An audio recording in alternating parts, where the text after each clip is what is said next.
enough money and have been very carefully educated, whether they're Bones or even some other fraternities that are close to Bones. But I think one of the best quotes is pretty simple. It's right in the book cover on Sutton's book. And the reason I like it is because the guy that they're talking about, E.O. Matheson, who was Skull and Bones 1923, was a friend of my father's. I don't think they were very good friends because my father wasn't deeply involved, but my father knew him and had mentioned him. And this is what is right on the cover of the book. It says, quote, this is from E.O. Matheson, Skull and Bones 1923, to Donald Ogden Stewart, an earlier Skull and Bones year, 1916, about Matheson's, Maddie, they called him, upcoming appearance before the House Committee on Un-American Activities. So this is fascinating. Quote, as long as we have somebody from Bones who can bring pressure on the committee, I should think we'd be all right. Now, that tells you the power of someone from Bones. Now, that's Matheson talking to another Bones character. And I knew Matheson's daughter. She lived in Camden when I was on the local school board going up against all these values-destroying programs. And she was from a very elite lady, and she was the daughter of Matheson. And I went to a Christmas party one evening, and of course everybody was beating up on me then because I supported grammar, things like that, right? And I didn't like values-destroying programs.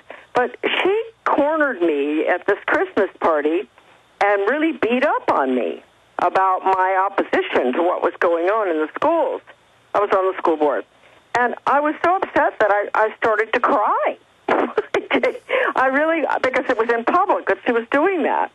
And so I just put my coat on. It was a snowy night. The moon was out and all. And I walked home. And I never forgot that because that was a daughter of an important person in the order. That's the one that I just quoted, huh? So she fell for all the garbage. I didn't. Although my father was never like him. My dad would never have been involved in hearings in Congress and lying and all this stuff. So, but your dad, as he was dying, did talk about Bohemian Grove and Well, my dad, I want to correct you on this, Alex. My dad was not a member of Bohemian Grove. He was invited once. Sure, okay. By Edwin Blair, who was a very close friend of his.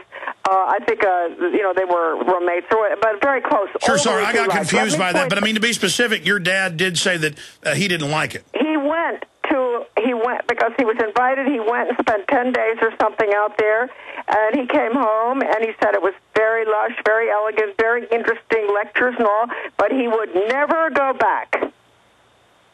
He said that. I will never go back. So that was dead. Now, I can defend my father. I cannot really defend my grandfather that much, although I loved him, and he was a mining engineer. And he was very prominent, and he was probably one of the top in the world in the late 1890s. Wasn't right? Harding a mining engineer, too? What's that? Harding, President Harding. I don't know. But I mean, to be specific here, though, Charlotte, I'm not saying your dad was a bad guy. He was a great guy, obviously, and through his daughter, this information comes to us as well. I just... Going back into memory, I remember you saying that your dad said, basically that he disagreed with it all now and that he didn't like it. What he said, he really didn't say that. He never got that close to what it all was. He said to me a week before he died, because I was really on my white horse. My horse very dirty now, huh? But I was on my white horse from 1970 to right now, and he knew what I was doing. And he said before he died, Char, if I had more time, I'd help you. And so, I think that he was a mayor of 3 towns on Long Island and in New Jersey. He was an Episcopalian. He went to church. He was a good Christian, all that. Now, my grandfather was a Mason. My grandfather came from Pennsylvania. He was the one that I do believe, please, Grandpa, forgive me. He's the one who was very close to the Fabians in South Africa, He was out there. He opened up the gold mines in the late 1880s in Johannesburg.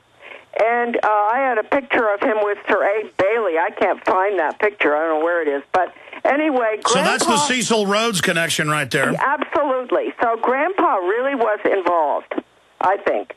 But, on the other hand, he was my grandfather, and he was very dear to me, and I loved him, and he was not a snob. That's very interesting. Grandpa was the last person on earth you'd call a snob, and my father, too. The whole family's always been very, we just sort of get along with everybody, no matter sure, who. Charlotte, and we're not here to put your family on trial for your dad and grandfather being Skull and Bones members. No, but I just want to make the point here that they're not all what people think they are. It's really interesting. I mean, I knew my father's best friends. They were all in his wedding. When the Skull and Bones guy gets married, all the ushers are the members of Skull and Bones in that class. And then from that time on, you see them all the time. They were visiting the house. They were my parents' best friends and their wives. Huh?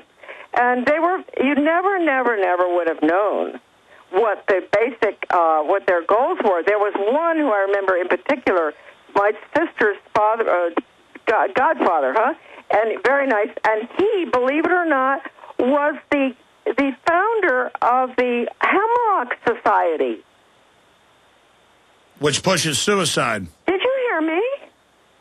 Well, yeah. This sort of thing really did surprise me. Well, let's talk about what it is, because from Sutton's research, the info we've got, it is certainly a death cult, a Germanic death cult, and its mainline books have now been written. Clearly, you've got the Illuminati going on in Germany at the time. It's founded 1832, German money, British money, the Skull and Bones symbol worn on the Nazi caps. Specifically, though, what is the end game goal from what you've researched and what you know? What is Skull and Bones? What are they after?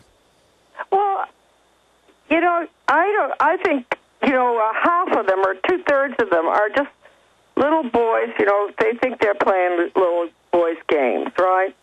A third of them mean big business, huh? One of my father's roommates, who I really liked very well, his name was Charles Spofford, and he was a very fine man, and I have nothing but good things to say about him. But when I was in the State Department in the late 50s in Middle Eastern affairs, all of a sudden I was in the elevator when the Suez Canal was blowing up, or something was going on. Something was always going on out there. But anyway, on the elevator is Chuck Spofford. And so I said, hello, Mr. Spofford, and, I found out that he was the legal counsel from Davis Polk for the Suez Canal Company. Ah. Huh? Okay. Now, I did write about that in, not in Antony's book, but in Fleshing Out Skull and Bones. I have a chapter in that book, right? I was asked to do a chapter in that book, which basically tells a lot of this stuff that we're talking about right now, Alex. So, anyway, Charles Spofford died, finally died, and interesting story. He had a horrible stroke, and he was divorced from his sort of fancy wife. He ended up marrying this lovely woman who I had known at Davis Polk when I worked there as a legal secretary. He married this gal who didn't have any fancy background or anything. She's a wonderful woman, and he spent the rest of his life, being taken care of by her. Now, these are the weird things about Skull and Bones people. Here he was, very famous all over the world. You could type his name in, Charles Spofford. He's a member of everything, the French Croix de Guerre, the blah-blah-blah. You know what my father said about him once? Oh, yes. He did. This is funny. At the dining room table once, my dad, he sat back. I guess he maybe had a few drinks, and he had a cigar, and he was talking about, he said, boy, it's really interesting how Chuck got that promotion. And I said, what are you talking about? And he said, well, Chuck Spofford, the one I'm talking about now, he said, when he was just a private or something, or a lieutenant in World War II in Europe, but after he got promoted to being the undersecretary for NATO or something, and Dad said, it's really interesting how some people can rise to the top. Yeah, he was making a joke. Charlotte, we're almost out of time. All of this is intriguing information. Aaron, you've got comments about Skull and Bones. Just a little bit about Avril Harriman, who was one of the major players in the 20th century. Hi, Charlotte, by the way. Hi there, nice Aaron. to talk to you. Yeah, I saw his name in the membership list you have. He has a bio maybe 2/3 of a page long, and his public bio just shows how much he was involved with Russian diplomacy. It's on record that he knew Stalin more than any other person not from Russia. And then you read Tarpley and you read Sutton and these other authors about how much he and Prescott Bush at Brown Brothers Harriman were involved in setting up the Soviet Union. Oh, absolutely, yes. Harriman is such an important one. And, well, you know, it's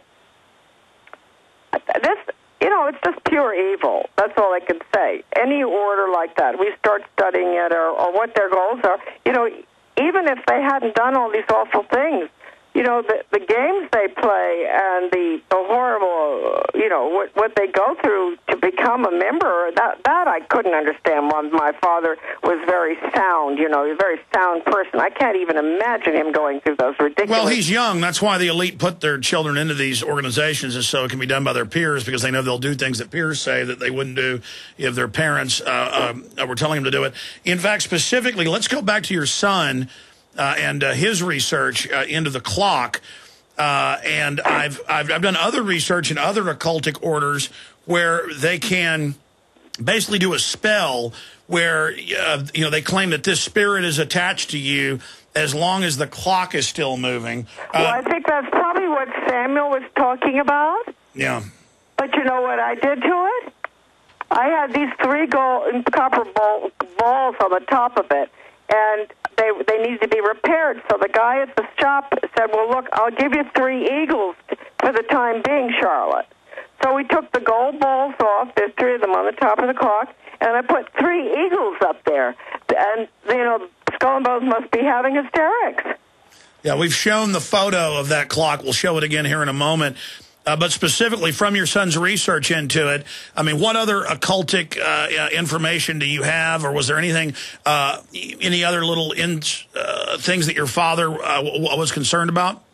No, I really can't be very helpful on that. Well, I know that what I have to say about the order and the lack of attention to certain very important things that they've been doing.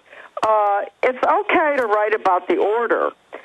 You can say anything you want about the order, but don't touch education. And that we know, because that, what's her name, Samantha, what's her name, the gal who wrote the book, when Tony's book was coming out, on fleshing out Skull and Bones? Yes, Alexandra Thompson, I believe. Yeah, well, whatever. She wrote Secrets of the Tomb. Let me look up her name real quick. Go ahead. Yes. It's important to point this out, because just before America's Secret Establishment by Sutton came out, they found out, and they got her to write that book, I think. You know, this is what I've heard, okay?